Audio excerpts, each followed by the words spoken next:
How are you? In fantasy football land, Better be some milk and cookies waiting for me. who's on the nice list? This is pretty easy. I mean, there are two gentlemen that belong on the nice list for what they have done all year long and what they did, especially on Championship Fantasy Week. For me! David Johnson has been an absolute savage beast all year long. Dave, look at what he's done just rushing the football. Okay. That's RB1 production.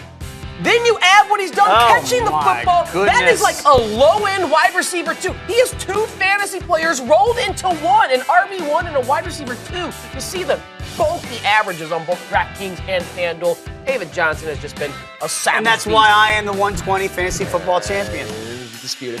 Le'Veon Bell, Disputed? every bit as good on a per-touch basis, maybe even better than David Johnson. Unfortunately, he missed the first 3 games of the season with suspension. If that wasn't the case, he'd have way more touchdowns than 9. He'd have way more rushing yards than David Johnson, probably 100-plus catches and almost 1,000 receiving yards. Yep. Le'Veon Bell put up today in Fantasy Champion Week, a monster performance late for the Pittsburgh Steelers. So these two have set the standard so high, it's unbelievable. Last year it was a wide receivers game, fantasy football. It's gone back immediately to being a running backs game again. That's why I put Shady McCoy on there as well. Look at Shady with his 1,257 yards, done. 13 touchdowns, 350 yards through the air, 49 receptions, especially on DraftKings where you get a full-point PPR. Shady has been an absolute beast this year, kind of flying under the radar because of how good the other two have been. When you think about guys like Ezekiel Elliott, who could have been on this list, Melvin Gordon, who could have been on this list before he got hurt, Devontae Freeman and Tevin Coleman together. I mean, the running back is back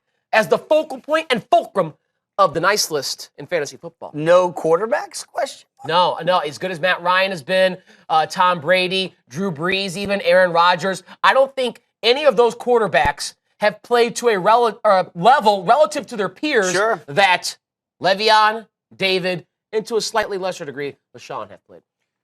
Are you surprised that I won the 120 fantasy football league? Absolutely. Because I beat you down like a drum in the first round of the playoffs. And then I beat Commissioner Gravy. I think I beat him by 50. You got helped and benefited by the fact that my fantasy team acted like the 1990 Dallas Cowboys. They were out partying, philandering all over Las Vegas the day before kickoff. If you were a GM, the day before kickoff, you'd control your cats. The GM was actually the one who invited them to Vegas to party the day before semifinal week. Actually, so the GM deserves the blame, but it was a hell of a time. I was going to say, I'd actually like to be on your team for